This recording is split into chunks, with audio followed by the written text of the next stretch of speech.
Hi friends, welcome back to our channel. நம்ம சேனலை மறக்காமல் லைக் சப்ஸ்கிரைப் பண்ணிக்கோங்க. நாளைக்கான ப்ரோமோவில் என்ன நடக்குது பார்த்தீங்கன்னா, அபிராமி ஐயரை கூப்பிட்டு கார்த்திக் தீபா 2 பேருக்குமான கல்யாண நாளை குறிச்சிருவாங்க.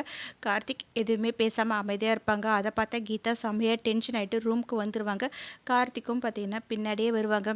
அப்போ கீதா கார்த்திகை பார்த்துட்டு, வர புதன் இல்லாமல் அடுத்த புதன்கிழமை வந்து கல்யாணத்துக்கு வந்து டேட் குறிச்சிருக்காங்க. நீங்கள் அது எதுக்குமே மறுப்பு சொல்லாமல் நீங்கள் பாட்டுன்னு அமைதியாக இருக்கீங்க.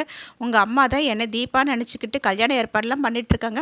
ஆனால் நான் உங்களுக்கு தீபா இல்லைன்றது எல்லாமே தெரியல. நீங்கள் ஏதாவது ஒரு காரணம் சொல்லிவிட்டு இந்த கல்யாணம் வேண்டான்னு வந்து தடுத்துருக்கலாம்ல. ஏன் சார் நீங்கள் தடுக்கல, அமைதியாக இருக்கீங்க அப்படின்னுங்க. அதை கேட்டால் கார்த்திக் வந்துட்டு, ஏன்னா என்னோடய சுச்சுவேஷன் அந்த மாதிரி அப்படின்வாங்க. அதை கேட்ட கீதா வந்து, நீங்கள் அமைதியாக வந்ததுக்கு என்ன சார் அர்த்தம்? கோவிலில் வச்சு நீங்கள் என் கழுத்தில் தாலி கட்ட போகிறீங்களா அப்படின்னுங்க. நீங்கள் ஏங்க அதை அப்படியே எடுத்துக்கிறீங்கன்னு கார்த்திக் கேட்கும்போது, அப்போ கீதா வந்துட்டு, ஏங்க பின்ன வேறு எப்படி எடுத்துக்க முடியும்? நீங்கள் என்னை தீபாவாக நடிக்க சொன்னீங்க, நானும் நடிச்சிட்ருக்கேன். இன்னும் உங்களுக்கு தீபா கிடைக்கல, அதுக்காக என்னை தீபாவை நடிச்சு நீங்கள் கல்யாணம் பண்ணிக்கலான்னு பார்க்குறீங்களா அப்படின்னு வந்து கேட்பாங்க. அதை கேட்ட கார்த்திக், உங்கள் கழுத்தில் கண்டிப்பாக நான் தாலி கட்ட மாட்டேன். எங்கள் அம்மா கிட்ட 10 நாள் நான் டைம் கேட்டிருக்கேன். அந்த 10 நாளுக்குள்ளே நான் தீபாவை எப்படியாச்சும் தேடி கண்டுபிடிச்சிருவேன். அது வரைக்கும் நீங்கள் கொஞ்சம் பொறுமையாக இருங்க ப்ளீஸ் அப்படின்வாங்க. அதை கேட்ட கீதா வந்து சொல்லுவாங்க, எனக்கு இந்த கல்யாணம், குடும்பம், குழந்தைங்கன்னு எதுலேயுமே இன்ட்ரெஸ்ட் கிடையாது. எனக்கு இந்த ஃபேமிலி கமிட்மெண்ட்லாம் சுத்தமாக பிடிக்காதுங்க. நான் ஃப்ரீ பேர்டாக ஜாலியாக இருக்கணும்னு நினச்சிட்ருக்கிறவ இந்த 10 நாளுக்குள்ளே தீபா கிடைக்கலன்னு வச்சுக்கோங்களேன், நான் சொல்லாமல் கொள்ளாமல் இங்கேருந்து எஸ்கேப் ஆகிடுவேன், நீங்கள் பார்த்துக்கோங்க அப்படின்வாங்க.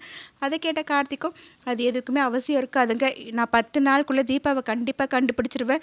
நீங்கள் என்கிட்ட சொல்லிவிட்டு இங்கேருந்து கிளம்பலாங்க அப்படின்னு வந்து சொல்லிட்டு, சரிங்க எனக்கு வெளியில் கொஞ்சம் வேலை இருக்குது, நான் கிளம்புறேன்னு சொல்லிட்டு அங்கேருந்து போயிடுவாங்க. கீதா செம்மையாக டென்ஷன் ஆகிட்டு இருப்பாங்க. இப்படி இருந்து ப்ரோமோ எண்ட் ஆகும்.